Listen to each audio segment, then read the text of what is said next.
Sa création, l'Organisation pour l'harmonisation en Afrique du droit des affaires se place plus que jamais dans une logique de défis. Des défis économiques qui vont certainement aboutir à la création d'entreprises saines, conformes et partant pourvoyeuses de revenus. Ouagadougou va abriter dans quelques jours la réunion du Conseil des ministres des pays membres de l'OHADA et depuis ce matin, les experts sont en concertation. Les enjeux de cette rencontre dans ce journal.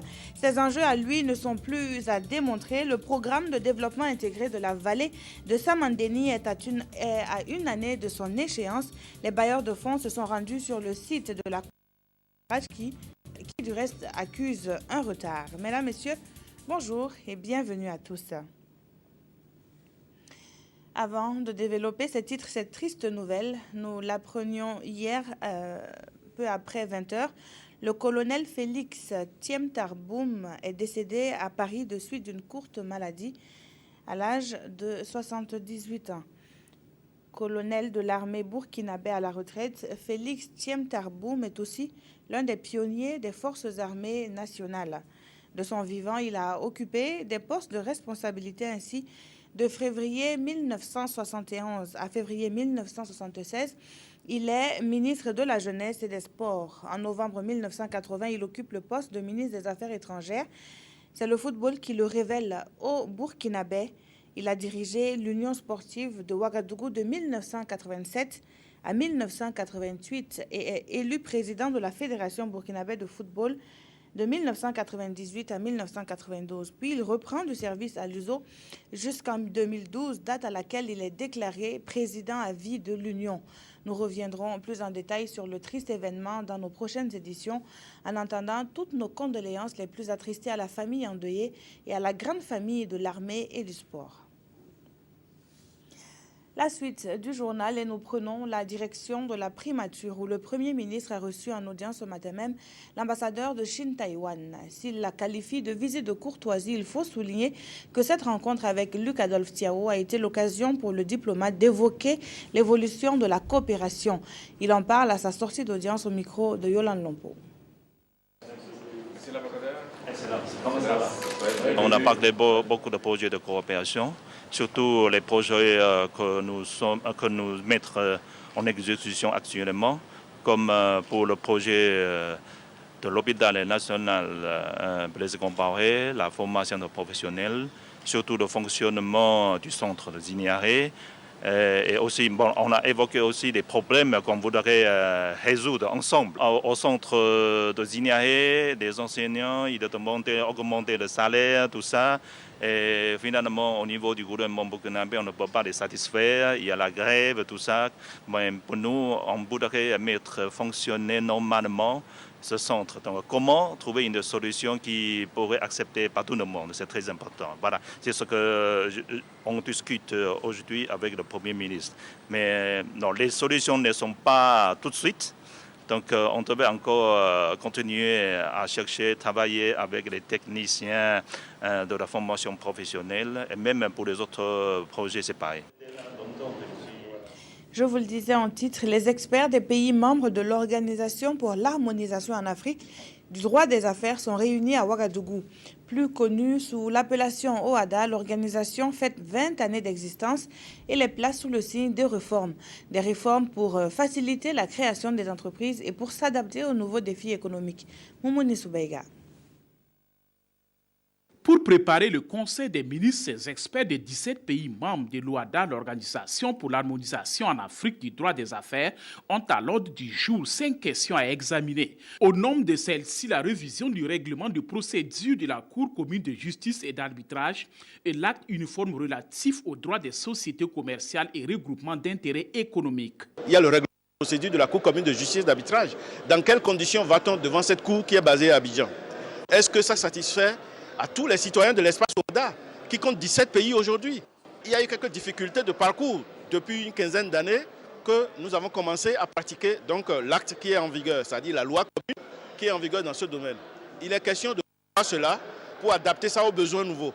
Ces réformes interviennent au moment où l'OHADA souffle ses 20 bougies et le prochain Conseil des ministres veut marquer un tournant décisif à cette institution. Les réformes en fait doivent tendre à permettre ou à faciliter la création des entreprises pour s'adapter aux défis actuels de nos économies tout en respectant les traités révisés de l'OHADA. Par ailleurs, une seule préoccupation doit vous animer dans votre travail, celle de proposer des réformes qui sont indispensables pour la sécurité juridique et judiciaire et le développement et social de notre espace communautaire. C'est en décembre 2012 que le Bénin a passé la commande de la présidence en exercice de l'OHADA au Burkina Faso. La présente rencontre des experts se tient en prélude au Conseil des ministres des pays membres de l'institution du 13 au 14 juin à Ouagadougou pour donner de nouvelles orientations à l'OHADA et la mettre au service du développement économique du continent. Direction Samandeni à présent sur les traces des représentants des différents bailleurs de fonds du programme du développement intégré et de la vallée. Le week-end dernier, une mission de supervision conjointe s'est effectuée sur le site de construction du barrage. De l'évaluation des travaux, il en ressort que l'exécution du chantier accuse un retard. Les précisions de Ahadi Sandamba. Depuis le début des travaux, c'est la troisième fois que la mission de supervision conjointe des bailleurs de fonds effectue une visite de terrain sur le site du barrage de Samandeni. Aujourd'hui, c'est une mission d'évaluation à mi-parcours à 1 an du délai imparti pour la mise en eau. Et sur le terrain, le constat est là. Le chantier de construction du barrage de Samandeni accuse un retard. Actuellement, le chantier se trouve dans une phase critique où il y a nécessité vraiment de joindre tous les partenaires, tous ceux qui sont impliqués dans la gestion du projet puissent vraiment pousser de l'avant. Donc il y a nécessité vraiment que le groupement d'entreprises et la surveillance des travaux soient renforcés, tous les moyens soient renforcés pour que donc, le retard qui a été accusé puisse être résorbé. Nous sommes à 43%, ce qui fait que ça représente un léger retard par rapport à nos objectifs. Parce qu'au stade actuel, on devrait se situer autour de 50%.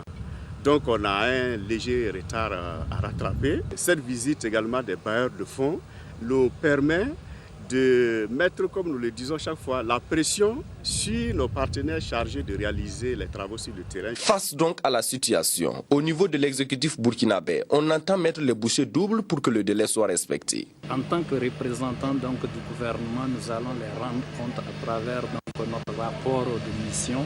Et je crois que des mesures idoines seront donc prises au niveau donc, de l'exécutif, en tout cas pour que tout soit mis en œuvre, pour que nous soyons au rendez-vous. Après la visite de terrain, les différentes parties se sont réunies à huis clos. Et au dire du coordonnateur du programme de développement intégré de la vallée de Samandeni, cette réunion devrait consister à des échanges sur les difficultés, les acquis, ainsi que les réadaptations apportées au projet initial, en vue de susciter l'accompagnement financier des bailleurs pour l'incidence financière engendrée par ces réadaptations. Ils sont 9 pays d'Amérique latine et du Moyen-Orient à être concernés par une étude sur l'évaluation du niveau d'inclusion sociale, incluant le genre dans les politiques publiques nationales.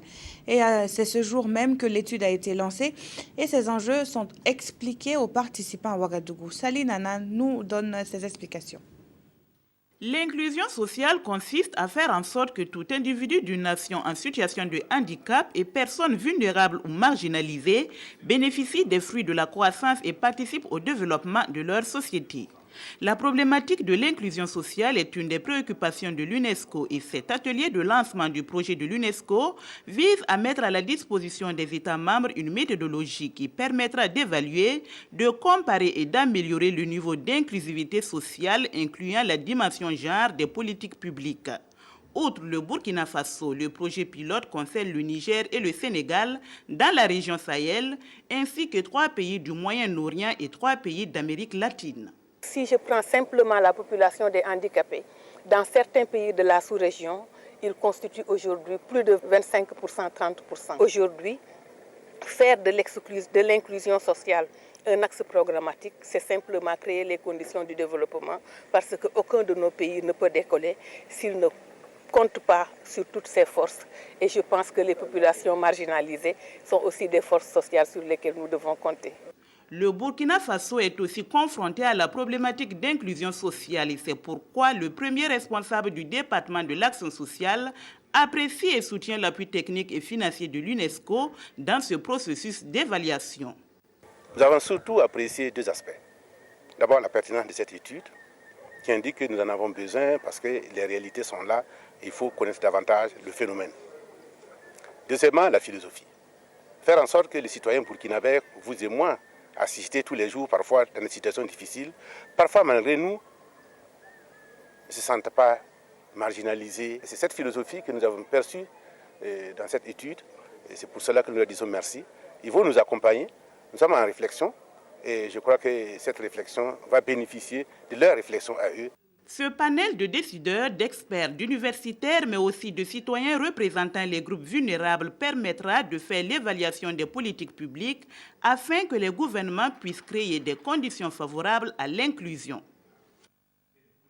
Et justement, ces groupes vulnérables font sur le terrain donc l'occupation de la jante féminine de la représentation nationale. Organisée au sein d'une amicale, les femmes de l'Assemblée nationale sont allées au secours de l'orphelinat Sainte-Thérèse de Lumbila. 5 millions de francs CFA en espèces et en nature constituent le don remis aux responsables de la structure. Un moment de partage et d'émotion que nous rapportent Anatole Nakoulma et Sylvain Vebamba. C'est un don en nature essentiellement composé de vivres, de vêtements et de détergents et également en espèces d'une valeur globale estimée à près de 5 millions de francs CFA que l'amicale des femmes de l'Assemblée nationale a remis à l'orphelinat Sainte-Thérèse de Lumbila. La remise de ce don rentre dans le cadre de notre programme d'activité et nous avons choisi l'orphelinat parce que c'est un centre qui accueille les enfants en difficulté, les enfants qui ont besoin d'amour, qui ont besoin de notre soutien. De quoi prendre en charge et pendant un bout de temps, l'alimentation des 52 enfants recueillis dans ce centre dont l'âge varie entre 1 et 18 ans. C'est vraiment un don qui vient de leur cœur et nous l'accueillons aussi avec cœur. C'est une grâce pour nous d'accueillir ces dons aujourd'hui qui va nous permettre de vivre des mois, peut-être durant 6 mois. Le maïs, tous les dons que nous avons reçus vont nous permettre de vivre, de nourrir les enfants pendant au moins 6 mois. Et c'est un grand don et ce n'est pas un petit geste. Les récipiendaires ont saisi cette opportunité pour en appeler à d'autres bonnes volontés. Nous lançons l'appel à toutes les bonnes volontés, ceux qui ont le cœur pour un enfant qui n'a plus papa ni maman, de venir nous accompagner pour qu'on puisse mieux les aider à être des citoyens de demain. Un acte de solidarité d'une valeur morale inestimable que la marraine a loué et salué. Ce matin, nous avons vu des orphelins dans un centre avec des sœurs attentionnées, des orphelins qui doivent s'épanouir parce qu'étant des enfants de la nation et appelés un jour à participer au développement de ce pays. L'amicale des femmes de l'Assemblée nationale, qui n'est pas à son premier geste pour cet orphelinat, compte rééditer de tels gestes avec l'appui de ses partenaires. Et sur la route du numérique, il faut se mettre à jour. C'est le mot d'ordre de l'Agence des technologies de communication et de sécurité qui forme en ce moment à Ouagadougou des agents des forces de défense et de sécurité ainsi que des responsables de services de communication et de télécommunication. Le compte-rendu de ce rendez-vous de partage d'expérience avec Moussaki et Sié Sylvestre Da. À l'aide de ce téléphone portable, ce soldat communique avec un de ses collègues qui se trouve à Bobo-Dioulasso. Un exercice qui s'inscrit dans le cadre de la formation des agents des forces de défense et de sécurité ainsi que des responsables des services de communication des médias et de la télécommunication. La formation consiste en des démonstrations de communication de l'analogique vers le numérique. Elle est assurée par des experts sud-africains. Parce que dans le passé, les radios analogiques, là, les sons sont vraiment terribles. Avec la numérique, les sons sont très clairs. Et de deux, il y a ce que nous appelons le système GPS tracking. Parce que toutes les communications qui ont tenu lieu maintenant, nos ordinateurs ont enregistrer toutes ces communications-là, ce que la radio analogique ne fait pas, mais avec le numérique, c'est possible. Au sortir de cette formation sur les nouvelles techniques de transmission d'informations organisées par l'Agence des technologies de communication et de sécurité, ATCS, les participants apprécient. Les technologies progressent très rapidement et nous avons besoin de migrer de façon harmonieuse et de pouvoir toujours utiliser nos équipements qui sont toujours efficaces, quand bien ils sont d'une autre génération. Mais que les nouvelles technologies qu'on implémente intègrent en fait ces équipements qui sont toujours à notre niveau utile. Nous n'avons pas les moyens de tout démonter pour réinstaller de nouveau. Nous voulons que, quelque part, dans nos unités, on puisse toujours utiliser nos anciens postes qui sont toujours efficaces, qui sont là.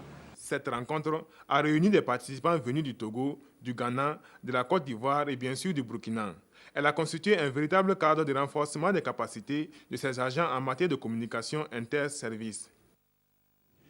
Conduit en pleine nuit dans un hôpital de Pretoria le samedi dernier, le secret demeure toujours sur l'état de santé de l'ancien détenu le plus célèbre au monde. Dans l'inquiétude, les Sud-Africains prient et espèrent un rétablissement comme par le passé de Nelson Mandela qui devrait fêter le 18 juillet prochain 95 années de vie. Et puis avant de refermer cette édition, la triste nouvelle de ce jour, c'est le décès du colonel Félix Thiem-Tarboum, survenu hier à Paris à l'âge de 78 ans. Nous reviendrons bien entendu sur cet événement dans nos prochaines éditions. C'est donc la fin de celle-ci. Merci de l'avoir suivi. Bonne suite de programme sur la RTB.